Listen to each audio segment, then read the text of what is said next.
आतापर्यंत आपण जो भाग बघितला त्याच्यामध्ये आपल्या लक्षात आलं की इंग्रजांनी अगोदर सिराजुद्दौलाला पदावरून काढलं.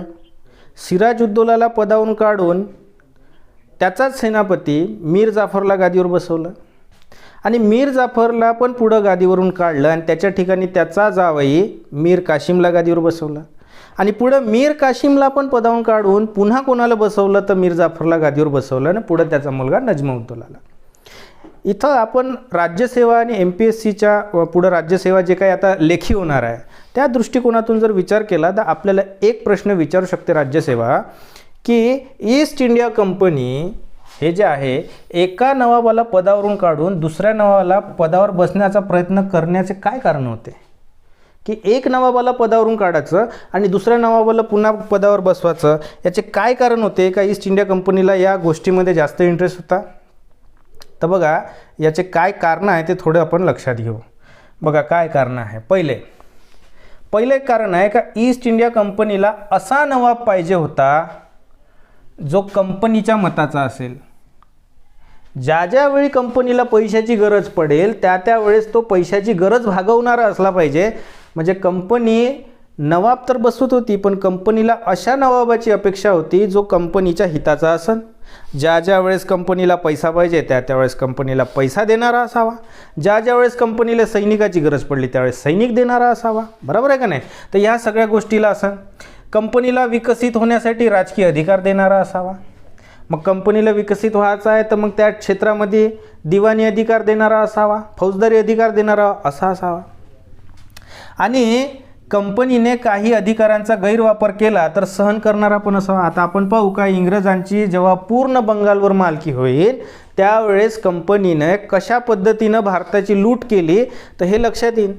तर बघा कंपनीला काय पाहिजे, एका बंगालच्या नवाबाला हटवून दुसरा नवाब बसवण्यामागचं काय कारण आहे तर कंपनीला असा नवाब पाहिजे जो कंपनीच्या मताचा असेल. ज्यावेळी कंपनीला पैशाची गरज पडते त्यावेळेस कंपनीची पैशाची गरज भागवणारा असावा. कंपनीला विकसित होण्यासाठी राजकीय अधिकार देणं असावा आणि कंपनीने जर काही त्याच्या अधिकाराचा गैरवापर केला तर तोही सहन करणारा असावा. ठीक आहे ना? तर बंगालचे नवाब आणि त्याचेच प्रतिस्पर्धी. आता हे तर झालं इंग्रजांचं कारण. आता बंगालच्या नवाबाबद्दल पाहू. आपल्याला लक्षात येते की ज्यावेळेस सिराजुद्दौला पदावर आला, बंगालचा नवाब बनला, तर त्याचे विरोधी त्याचाच मावस भाऊ शौकत जंग आणि त्याचीच मावशी घसीटी बेगम होती.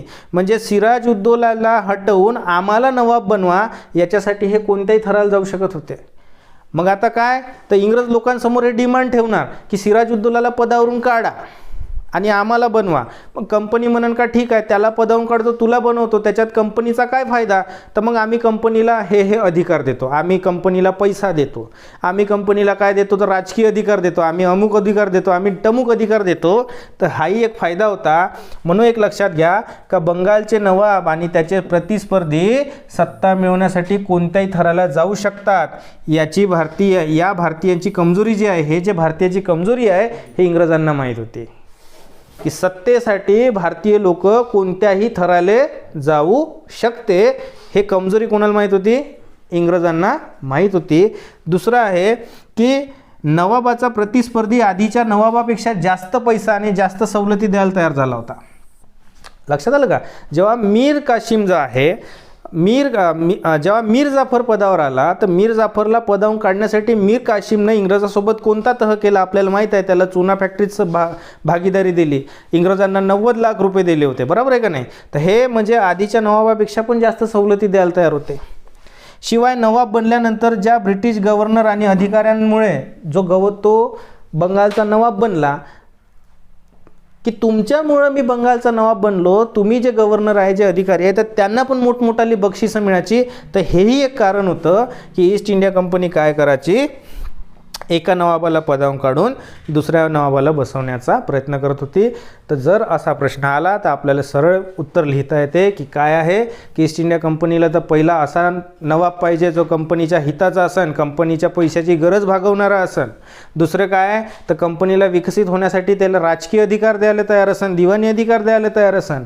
समजा ईस्ट इंडिया कंपनीनं या अधिकारांचा काही गैरवापर जरी केला तरी सहन करणारा असावा. हे तर कंपनीची बाजू झाली. भारतीयाची कमजोरी ईस्ट इंडिया कंपनीला माहीत होती का एका नवाबाला पदावरून काढून आम्हाला दुसऱ्या नवाबाला पदावर बसवा, याच्यासाठी ते कोणत्याही थराला जाऊ शकत होते. हे कमजोरी इंग्रजांना माहीत होती.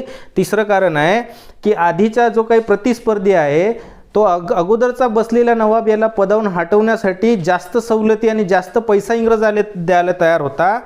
ठीक आहे. आणि त्याच्याही नंतर जर नवाबाला हटवलं तर ज्या अधिकाऱ्यामुळं एका नवाबाला हटवून दुसऱ्या नवाबाला पदावर बसवलं तर त्यांचा उपकार म्हणून त्यांना मोठमोठे बक्षिसं द्यायला तयार होते. त्यांच्यामध्ये इंग्रजांच्या गव्हर्नरांचा पण स्वार्थ होता. आणि म्हणून आपल्या लक्षात येते की ईस्ट इंडिया कंपनी काय करायची, एका नवाबाला पदावरून काढून दुसऱ्या नवाबाला पदावर बसवायची.